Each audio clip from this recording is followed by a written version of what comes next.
ever had an internal mental battle that got so out of control it felt like torment? An all-consuming runaway train of thought that you cannot regain control of. People experience this in all kinds of contexts, usually when fighting things like impulsive behaviours or self-sabotage, or when feeling trapped in a toxic relationship or job, or maybe when dealing with rumination and habitual overthinking. It's like your thoughts are two fighting, dangerous animals that you really need to get away from, but you're caught in the middle. You're caught in the fight because the fight is happening inside you. It can be so tormenting that a person could do almost anything sometimes just to stop it. I apologise for the really loud purring of my cat. There are many reasons to experience this, but it's common in addiction. When someone is trying not to engage in the thing they're addicted to, it's when the craving of the subconscious parts of the brain that have been wrongly trained to desire that thing, as we've discussed lots of times, is at war with the conscious frontal cortex of the brain that doesn't want it anymore, that knows the truth or is learning the truth. Of course, if any of you follow True Freedom and have been through the recovery model books, then you know that anyone can become completely free from that battle. People talk about that, oh, an addict fights a battle every day. It doesn't have to be that way. You can become completely free, ex-addict, no desire, no temptation for that thing anymore, completely free. The truth of how addiction works sets us free from addiction. We see it all the time. I saw it in me, see it in people all the time. Whether it's sugar or crack, nicotine or opioids, but it's a process. It doesn't happen overnight. So on the way from addict to ex-addict, internal battles can take place, literally in the brain and therefore in the mind.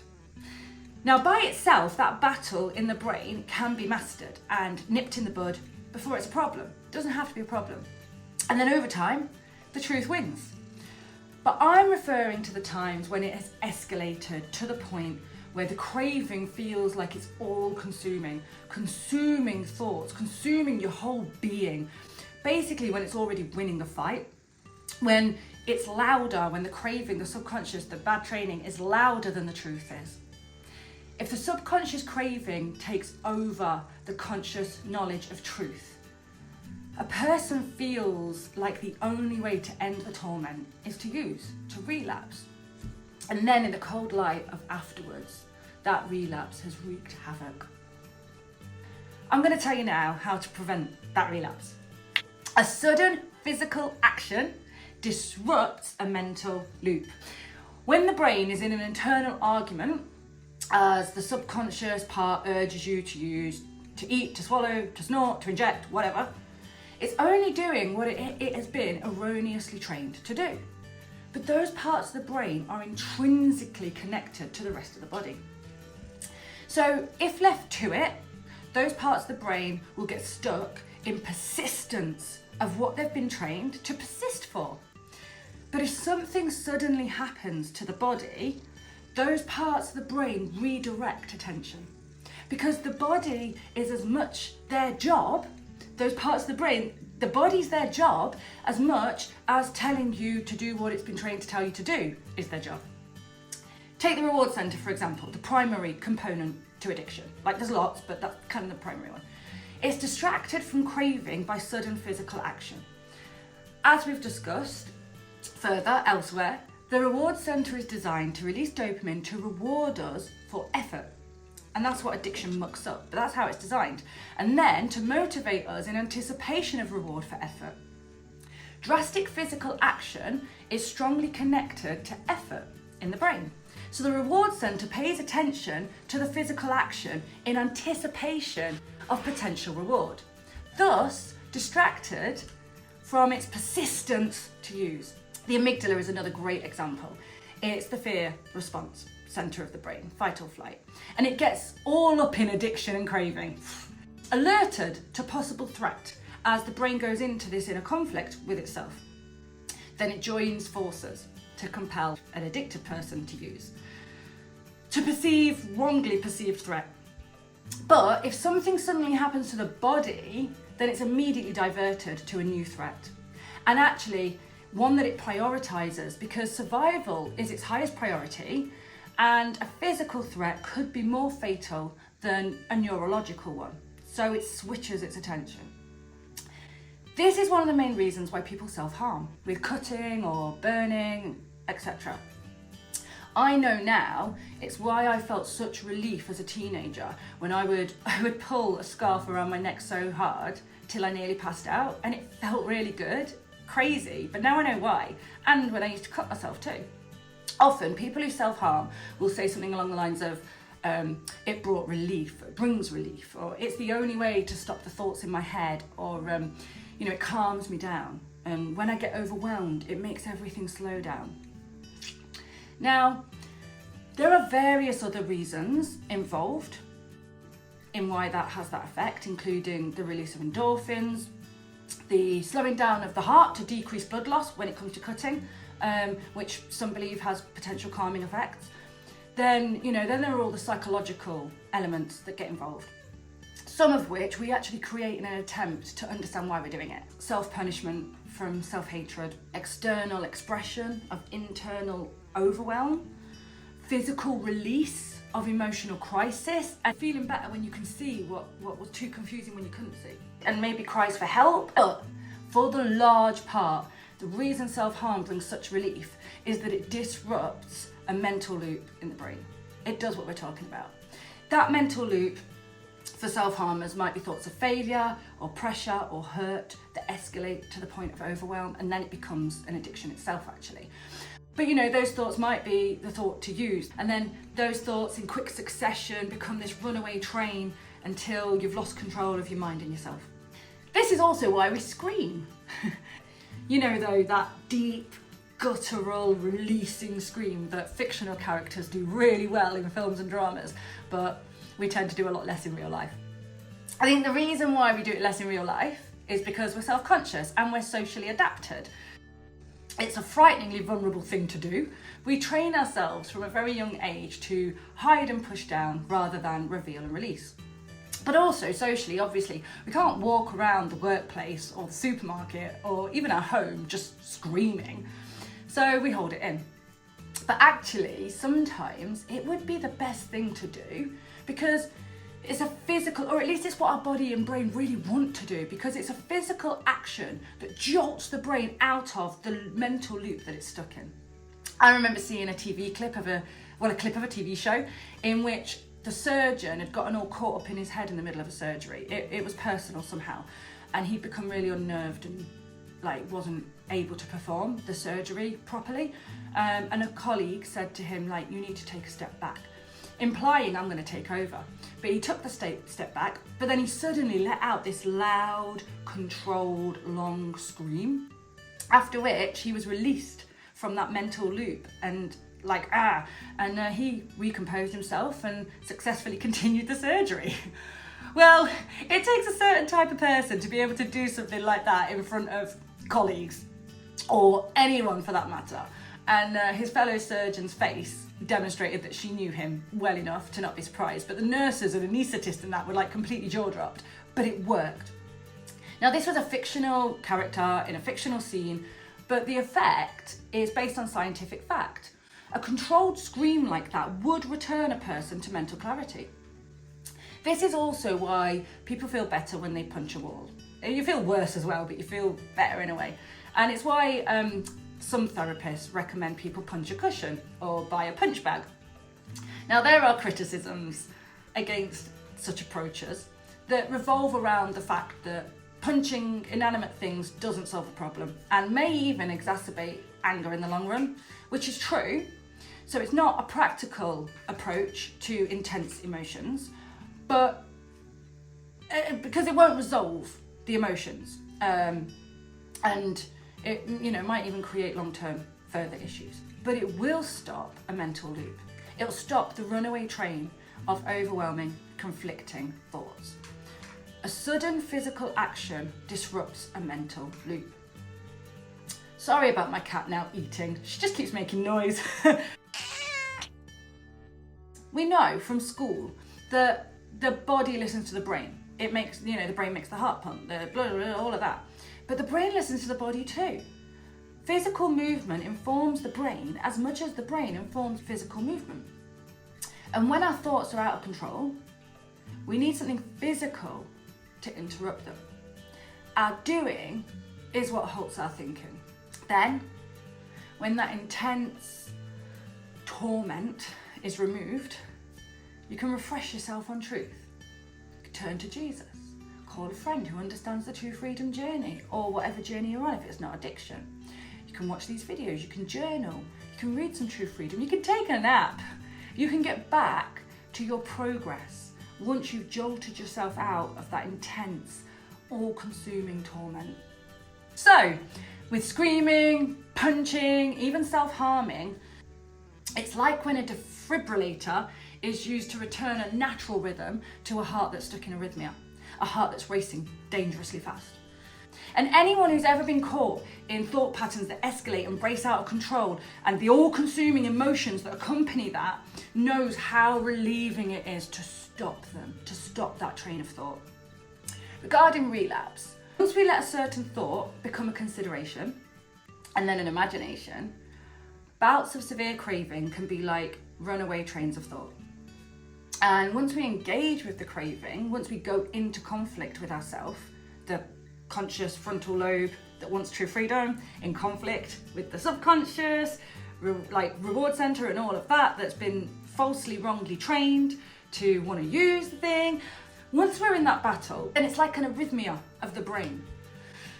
This conflict within ourselves is called cognitive dissonance.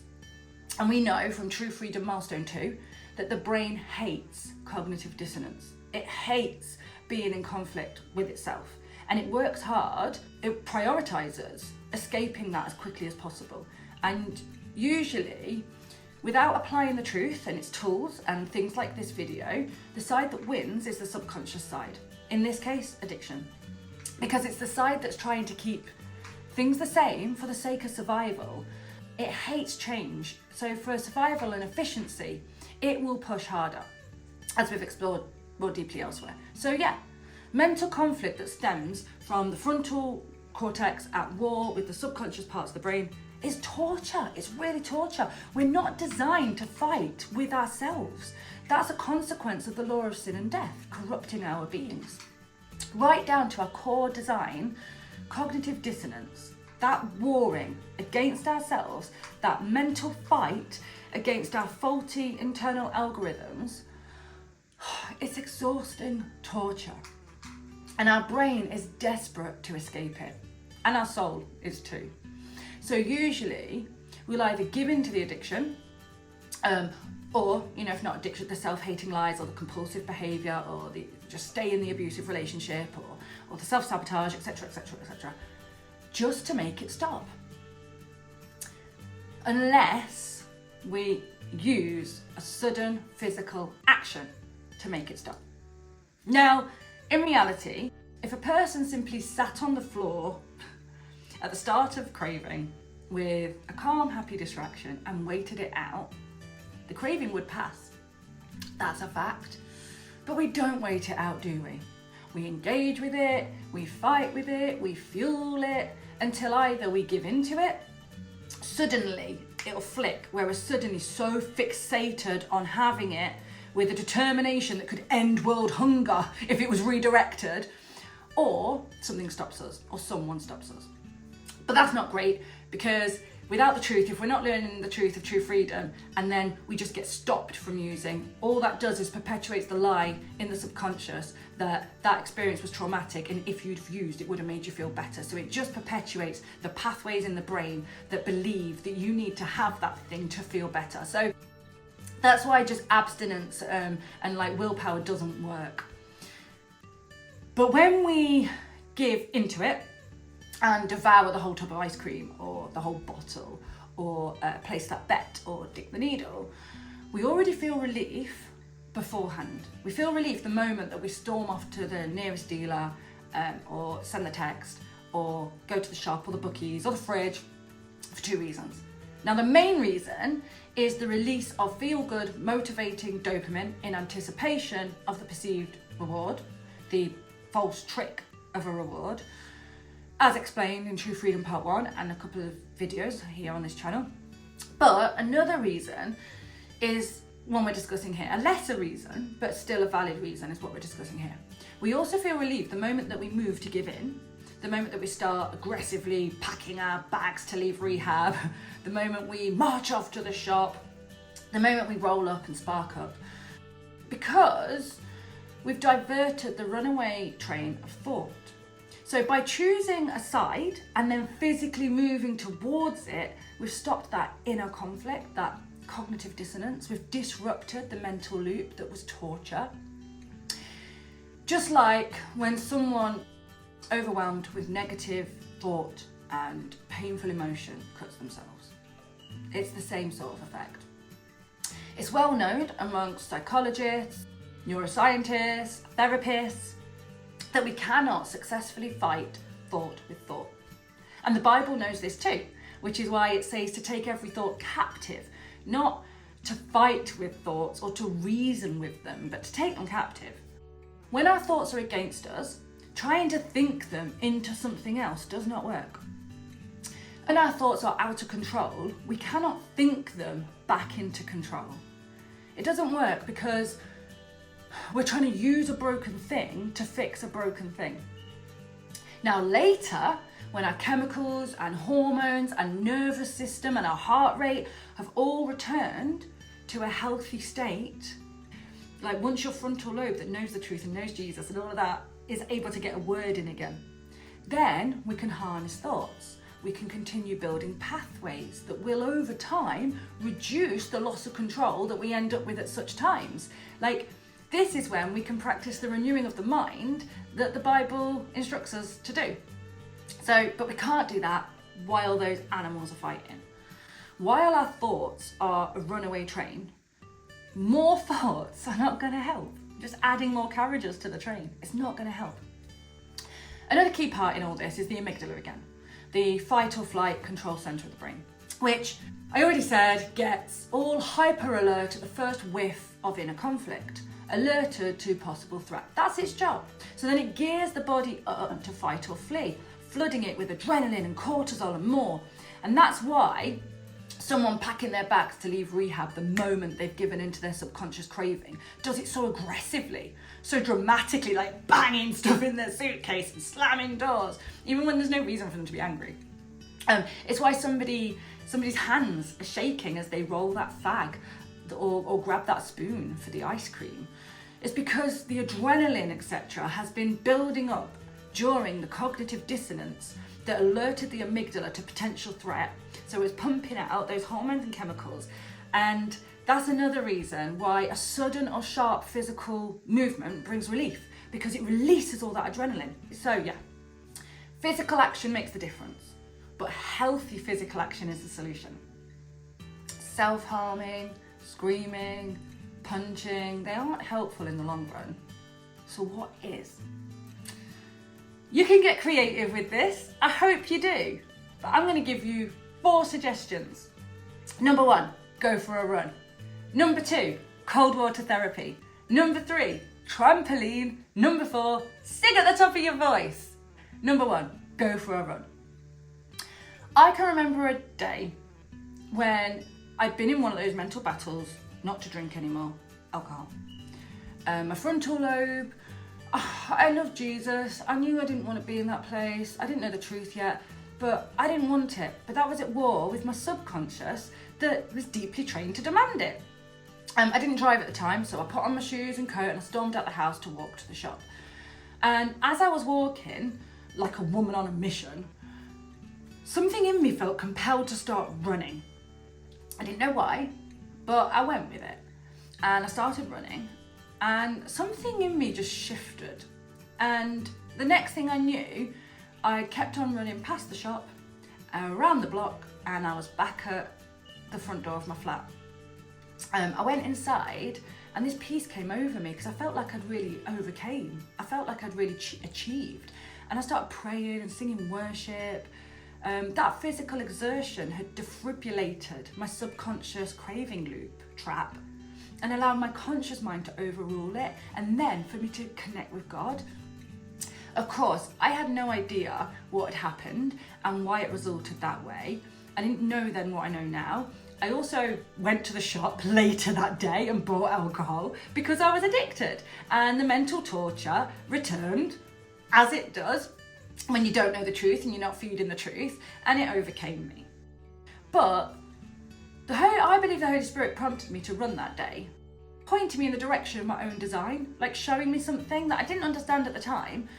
But He designed those mechanisms and He points us in the way of them sometimes.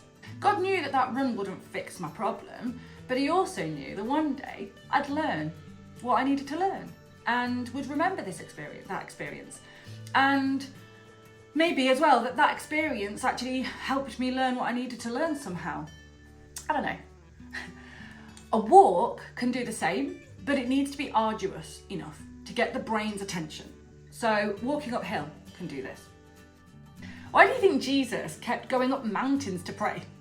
I'm sure there are other reasons too, but one of them was probably that He was in a human body with a human brain that would benefit from the effects of some arduous physical activity, like providing that mental clarity and frontal lobe focus on communing with the Father. Sometimes a good run or mountain walk is exactly what you need to stop a relapse before it happens. But bolting off for a run all of a sudden isn't always possible. You might have little kids in the house and you're on your own. You might have arthritis. Then you might be in a rehab with rules that you can't just run off on your own. Even the weather can be an issue. But if none of this is stopping you, go for it. Give it a try next time you realise you're sinking into that battle with yourself. Just try it, see what happens. Number 2, cold water therapy. Now this is actually genius. Whether it's wild swimming, cold showers, or cold water plunge, the effect is brilliant. Even splashing very cold water on your face is beneficial. So, cold water therapy has lots of benefits, and perhaps I'll get into those in another video because it is really, really cool. But relevant to this video now, it's a quick and simple way to shock the body out of a mental loop, to get that attention of those subconscious parts of the brain. But also, it vastly increases dopamine, releases endorphins, and it has all these other benefits too. So it's like a healthy alternative to cutting, really. It does everything I explained above that self-harm does, but without actually harming yourself. In fact, it's a great option for someone who's trying to get out of self-harming. Cold water therapy can be a way to kick you out of that and to switch, but also it's a brilliant way to cut a relapse in its tracks before it happens.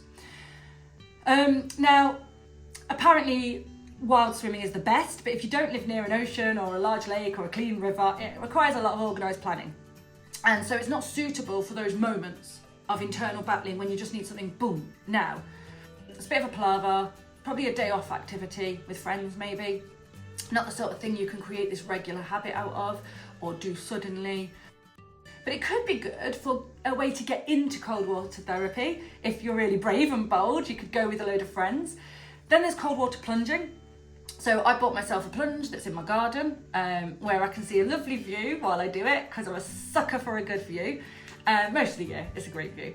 But before I forked out 80 quid for that, I spent over a year using cold showers because they're free. Cold showers are great for this purpose. Pretty much anyone in the throes of a downward mental spiral can strip off and jump into a cold shower. Or not even strip off.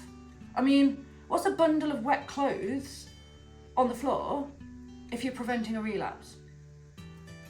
The main issue is the unlikelihood of thinking of it when the mind is consumed with the internal battle.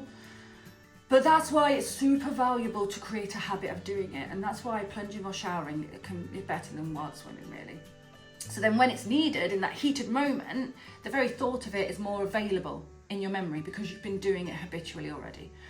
And cold showers are an easy way to get into cold water therapy gradually. You can start off having a lovely hot shower and then turning it cold, either gradually or suddenly, up to you.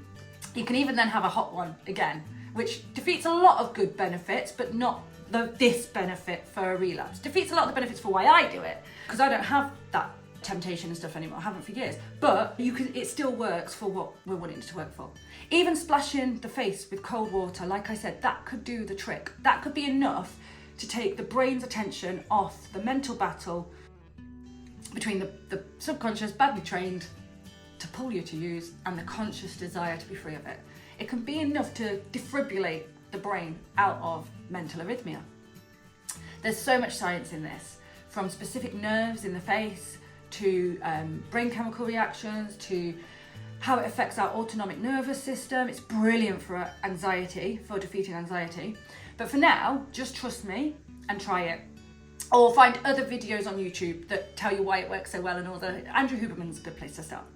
Okay, number 3, trampolining. Okay, this one's a bit novel and it's the least accessible option, but it's brilliant if it's possible. If you've got a kid's trampoline in your garden, or enough space to buy one and enough money to buy one, then simply jumping onto that will immediately create the physical jolt that your brain needs from that mental battle, and it will provide the endorphins and the happy chemicals, serotonin, all of that some of the suggestions provide, but also it's something that's so deeply associated with fun and joy in our brain that it sends the body, speaks to the brain, remember, and it sends a message that you choose joy, and that there are more legitimate ways to get that joy than through the substance or activity that the brain has been tricked into thinking it needs to have any sort of happiness. Honestly, if everyone had the space and money and privacy, if you're self-conscious, to put a trampoline in their garden, this one would be the winner. For so many reasons. It's just brilliant. But yeah. Number 4, singing at the top of your voice. Singing at the top of your voice is like the socially acceptable version of screaming. This is why a lot of people feel comforted by heavy metal music or by singing depressing, passionate songs. This is why I loved, when I was a teenager and young, I loved singing along to Evanescence. It was not helping me in the long run. It was totally feeding the darkness that I was in, but it made me feel better in the moment because of what I now understand was this, disrupting my mental loops. Now I would steer clear of using anything with negative lyrics or negativity in such an emotionally charged way. I'm careful what I listen to in general, let alone when I'm vulnerable. But I now find like singing in the car is so extremely therapeutic for anything, let alone if you're in that craving. Now, if worship music is too much of a leap from where you're feeling, which is often the case, especially for people who are used to maybe listening to heavy metal or something like that, then maybe create yourself a small playlist that transitions you. So it could start with a song that you really relate to in that moment, that you can belt out and be like, this is how I feel. Then it could be a song that's offering God's perspective or encouraging you to trust in God through the trial, and then some praise and worship. For example, I love music, so maybe starting with Brandon Lake's Help, or Head Above Water by Avril Lavigne, trying to think of some different styles, or maybe something by Skillet if you really want to Then you could go for like Phil Wickham's Battle Belongs, or There Was Jesus by Zach Williams and Dolly Parton. I so want to sing it, but I can't. Or maybe even something that's like starts a bit gentler and builds up, like The Story I'll Tell by Maverick City. Ending with stuff like CeCe Winans, Believe for It, love that one. Or Taya Smith, Not Today. Or Holy Forever. I want to sing now, I love it. But they've got to be belters. You've got to be able to really sing it. Then you might want to relax into something, in which case I highly recommend Into the Light album by Emmaus Road and Enyo's album Through the Years. Now that is Enyo, not Enya. Enyo is a brilliant Christian music artist. Love that album. Now, of course, you need to know the songs to sing along to them. I'm just giving you some suggestions that you might want to listen to. Learn them if you like them. Choose them if you know them and like them. Search for songs that are more to your taste if you don't like them. Now, this isn't for everyone. There are some few who just don't connect with music in that way. But for most, this is brilliant and it's practically free. So there are some suggestions. You may come up with a better option for you, but it needs to be something you can do suddenly without having to think about it. And it must take less than 5 seconds to start for loads of reasons. Mel Robbins explains those reasons excellently in her book, The 5-Second Rule. Brilliant. But yeah, it needs to take less than 5 seconds to start.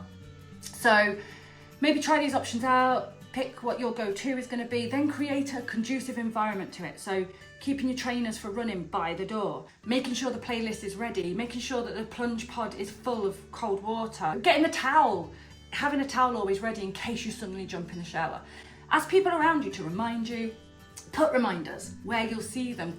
Best of all though, if it's something that's good for you anyway, as all my 4 suggestions are, get into a habit of doing them in general. So then your brain doesn't have to work so hard to think of it in these runaway thought loop, brain arrhythmia moments.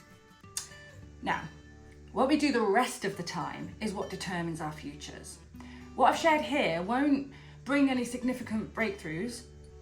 It won't do the healing. It won't cure addiction. Or improve thought life or emotional resilience. It actually can help, especially cold water plunge and all that with anxiety, yes, but you know, it won't increase intimacy with God or improve your relationships. It can help, but it won't resolve trauma or heal wounds. What I've discussed here isn't about taking charge of your life and future. It's not going to suddenly improve life.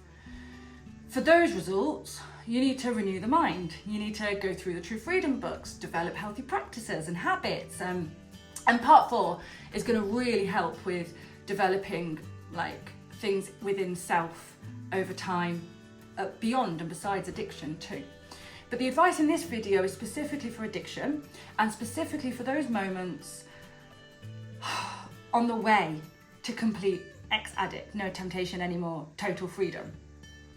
Those moments on the way, in the process, those moments when in the process of replacing the lie with truth, when the faulty trained wiring of the subconscious brain is still fighting hard against change, when those moments of craving and internal conflict and compulsion seem like an all-consuming driving force greater than your conscious will, greater than the spirit, greater than all of future and goodness and truth. In those moments, that's how it feels.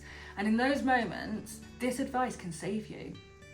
This advice won't permanently free you like the truth in True Freedom will, but it will stop you making it worse. It will stop you relapsing on the way between addict and ex-addict freedom. It will stop you doing something you'll later regret. And it can definitely also help you get out of any mental loops that you may have in general, like maybe if you've got a tendency towards overthinking, rumination, negative escalation, whatever. It will totally help with those moments. So leave a comment, tell me which suggestion you like the sound of best. Maybe come back after you've tried them and share. And if you've got any ideas of your own, please share them. That'll be awesome. Put them in the comment section too. Onwards and upwards, people. See you in the next video.